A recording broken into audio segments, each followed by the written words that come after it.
twilight of a moment of a neon time gone, when fire sparks were stars and smoke and dust were the dawn, when the streets were clogged with people and the jobs were plenty.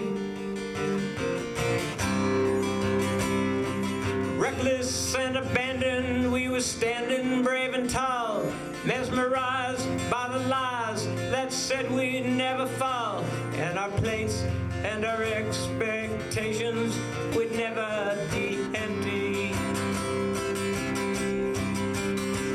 Outside the iron walls of the pewter citadel, marching through the halls, our hearts and ranks would swell as we sang about ideas we thought would always be spoken. Standing like a trump card in a game as real as life. Again, I want to thank everybody here for coming, and I want to give a shout out to our sponsors. This is Red, is an advertising agency in town. Yes. Golden Age Beer is a beer company in town, and the Waterfront Mall, which is where you are right now. They're here, Thank you. and I think Emily and Carrie are here. So again, thank them for their generosity. They actually put up cold hard cash to pay for the rental for this theater. We really need to thank Waterfront AMC 22, Yes. Cineplex, for having this wonderful facility, a great technical staff. And it's been really a pleasure to work with them. And I guess if you guys have any rental you'd like to ever have here, this is a good place to have it. Also want to thank our volunteers, because this is part of our Battle of Homestead Foundation 2022 program series. And those volunteers on the program committee and others basically spend the entire year trying to figure out events like this that we know will tell the story of Homestead, the story of labor in the American society. And again, nice little round of applause for all the volunteers of the Battle of Homestead.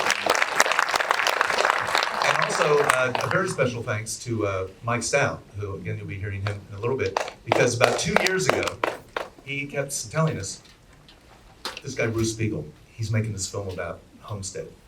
You gotta have it, you gotta have it. And 2 years later, here we are. And has anybody ever seen any of the work of Bruce Spiegel before? Oh, yeah. You probably have. Bill Evans. Too many credits here to go into.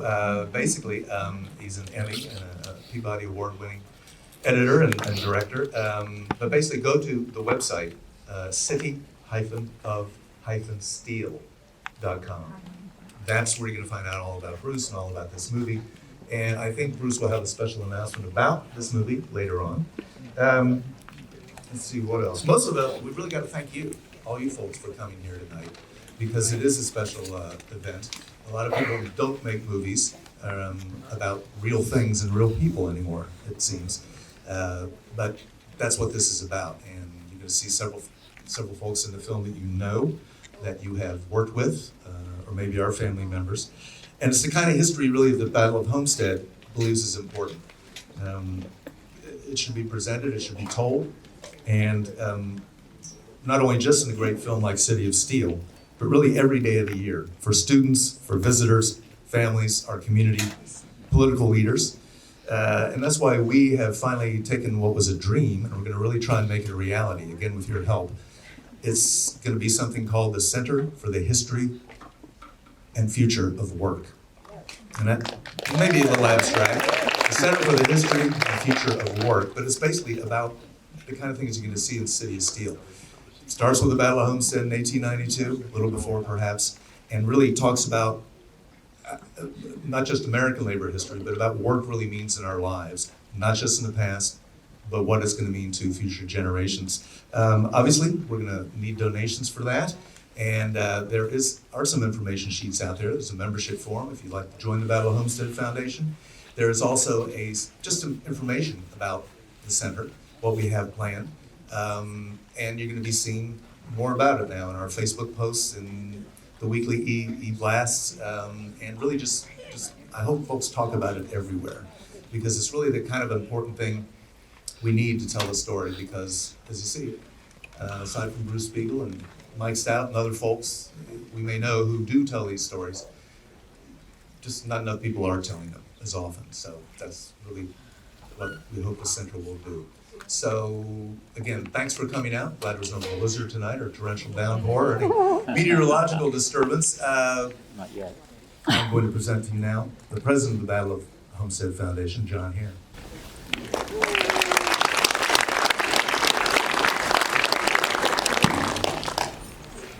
Hey everybody, welcome, welcome. That was Larry McCullough. He didn't introduce himself, but if you hang around Battle of Homestead, you're going to see more of Larry McCullough a lot. He's our new operations manager. We're pleased to have him because he's a multi-talented guy. I'm president of our board, and I'm so pleased that we're able to sponsor and co-sponsor this event tonight.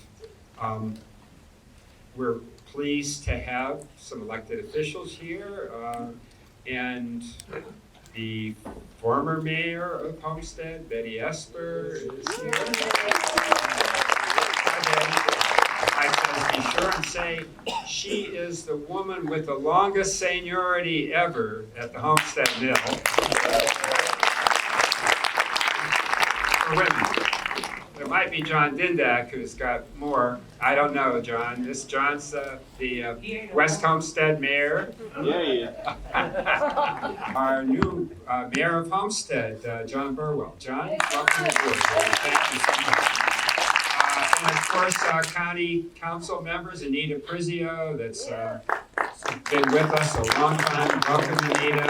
And Bob Macy is here, council member now. And I hope I didn't miss anybody, but perhaps I did. I'm sorry. Could I just see how many steel workers there are here? Retired steel workers or regular steel workers? Look at that. That's probably more than half.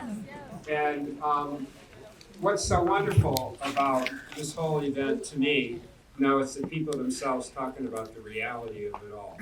And I'm so pleased that our mission, which is to promote a people's history of our area, and from what we learn and what we talk about, the meaning of it, to try to apply those lessons and to plan for, as we talk about, where the job's going to come for our children. That's our mission, and when we do a people's history, we emphasize the voices of the people that often were not heard, that without whom we couldn't have had steel, we couldn't have had any work happening without the workers. So that's our mission. I'm so pleased that we're going to be able to have it tonight as our last program this year. I do want to take a moment and remember two people who are, in my mind, heroes of our People's History movement who have passed away this past week. One of them is historian, lawyer, activist Stoughton Lynn.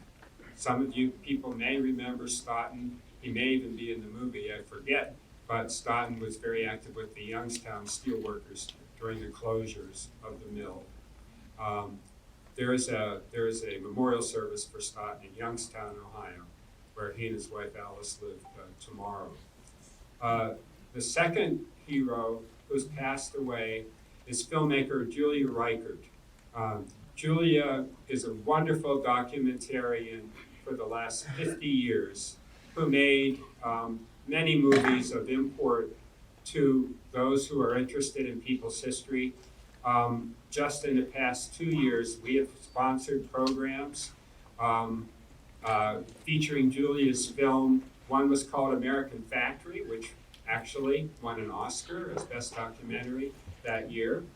And the other film that we talked about that Julia made was called 925, an American movement of workers. And it was about women clerical workers organizing in the late 80s and 90s. Julia and Stoughton, we hope you're looking down and smiling. knowing that we're carrying on the work that you have done. I really am going to stop talking and introduce to you a person that defies a lot of explanation because he's so many things in so many areas. I'm talking about the spark plug called Michael Stout. Mike Stout is here. And let's sing a song for us. Mike was a grievance officer as the mills were closing down here and at Homestead. Mike is a musician and sings songs about labor. We're going to hear one tonight. And we're proud to say Mike is on our board and an activist, a wonderful environmentalist with the Isaac Walton League, and putting it all together to help us all understand what's happening. Mike Stout, take it away.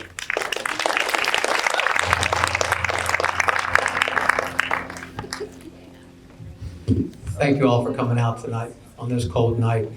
And special thanks goes out to my brothers and sisters who were in the steelworkers and who were in the union and who fought for their brothers and sisters, especially when the plant was shut down. In 1992, the mill had been shut down permanently for 5 years. A number of organizations were celebrating the 100th anniversary of the strike of 1892. I was sitting at home and I was pretty down in the dumps. The reason I was down in the dumps was because between 1985 and 1991, I had 90 steelworkers that I knew. Not 90 I knew of. 90 steelworkers just from Homestead that I knew who died of strokes, cancers, and heart attacks under the age of 60, and that included 7 suicides. It was bloody. It was bloody as any war you've ever seen, and especially for the Homestead steelworkers, which built this country, which won World War I, won World War II, and made America what it is. And you will find a building in the United States, from the Golden Gate Bridge to the George Washington and Verrazano Bridge, to the Empire State Building, the Chrysler Building, the steel came from Homestead. We built this country. Whenever I was down in the dumps, whenever I get down in the dumps, I don't get depressed. I just pick up my guitar and I write a song. And I didn't write a song about being down in the dumps. I wrote a song about everything I experienced at Homestead. I wrote this song about being in a gang in the 160-inch plate mill that produced some of the best armor plate this country ever saw. We were a family. We were a family because our lives depended on each other. If one person made one little mistake, you could take somebody's hand off. You had to be a family. You had to look out for each other. We were a family. And that feeling of solidarity, that feeling of being in a family like that never leaves you, just like it never leaves troops that are together in the trenches. But I also thought about what it was like to be in a union that not only stood up for its workers, but stood up for unions and stood up for democracy and stood up for union democracy. And I thought about all the things that we accomplished, both here at Homestead and throughout the Mon Valley at the other mills with some of my compatriots and best friends like Barney Alsler and Steffi Domike. And we did some things on the way out the door. U.S. Steel was nothing but an outlaw, cutting people's jobs, cutting their severance pay, cutting their early retirement pensions, doing everything they could to get out the door as cheap as they could. And we put up one hell of a fight. And when I think about them days, I think about taking over the U.S. Steel building in November 1979, the first 2 floors. The only reason we didn't get up to the top, they shut the elevators off. We took over the U.S. Steel building in Youngstown. We had some of the biggest demonstrations downtown. Mon Valley Unemployed Committee had one. It was 5,000 people marching downtown for unemployment benefits and severance pay for steel workers. We not only fought the fight, but we partied too. We had these things, when we took over our local union, we had these things, they were called beer blasts. And our beer blast usually had between 400 and 600 people, and they were kind of like mini Woodstocks, except it was all workers. And I was all ages. It was men and women. As when you were in the mill, all those differences went away because you stood together in solidarity. You stood together on the job in solidarity. You stood together in the community in solidarity, and you stood together in the union in solidarity. This song, when the heyday was here, that's what it's all about.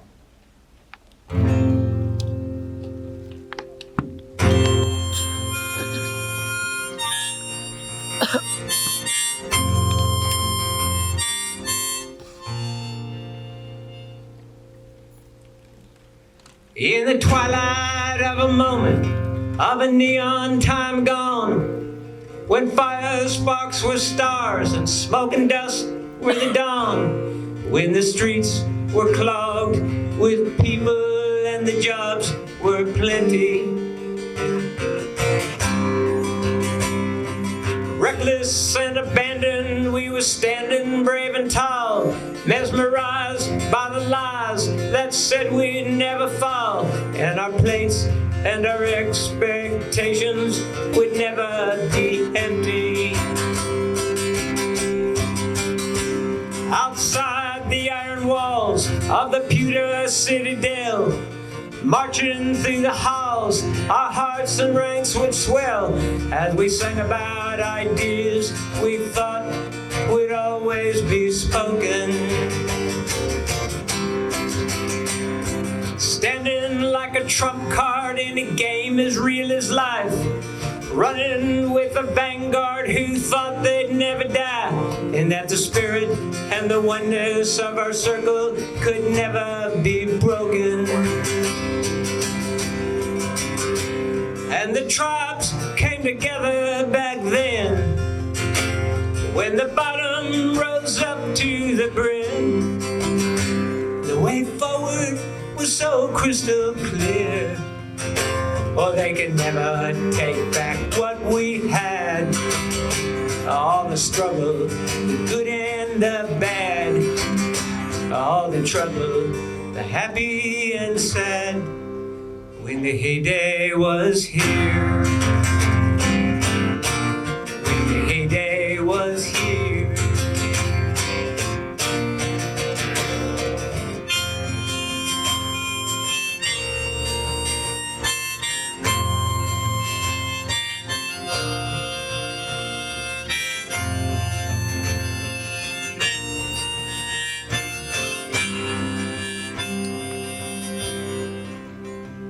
You talk about a movement, we really had one. We threw every color there was under the sun.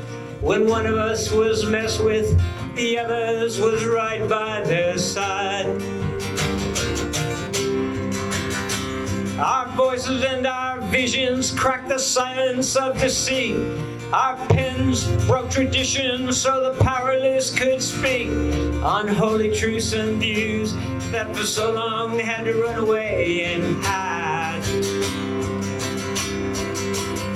And though time shattered our dreams, and the pendulum did certainly swing back to before the red skies appeared, oh, they can never take back what we gave, or cover up the roads that we paved, or bury the history we made when the heyday was here. When the heyday was here. We were feeling our old, rocking their boats, shaking the foundations unheard. And after every battle, we'd party and laugh, drinking and smoking at the beer blast. Our camaraderie was more than just words. You know, some say it was a waste of time, that we barely made a dent, that we lost the war when they closed the doors and we were so naive and innocent. and that the wheels of age has simply turned the page once again. But as I've stared out at the ashes of the ruins of the past, back through the clashes before this mall was cast, when democracy from below was more than just a means to an end.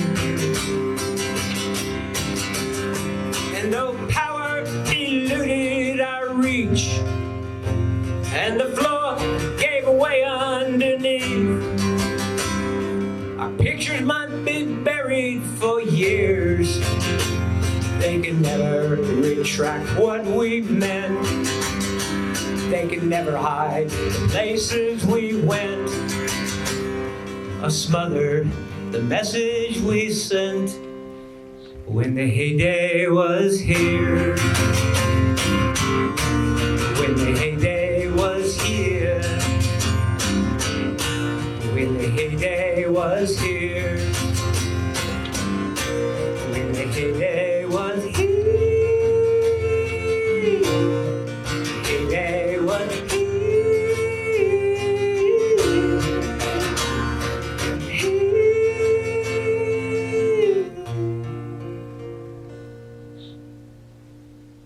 Thank you.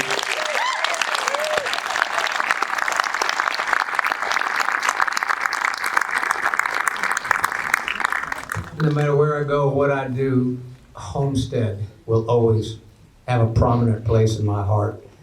And now to introduce you to Homestead and the steel industry, I'd like to introduce the maker of this movie, Mr. Bruce Spiegel.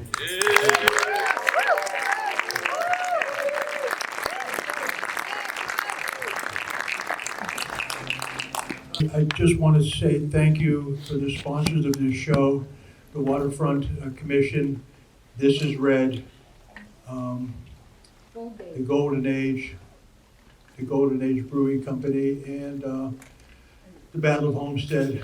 But I want to say, what you're going to see now is only responsible for two people that cared a lot about Homestead and about what we're here today, and that is Mike Stout and Mike Fallon, because we were going to have this screening sometime in April, and I said, well, that's too long, man. It's time to have the screening now.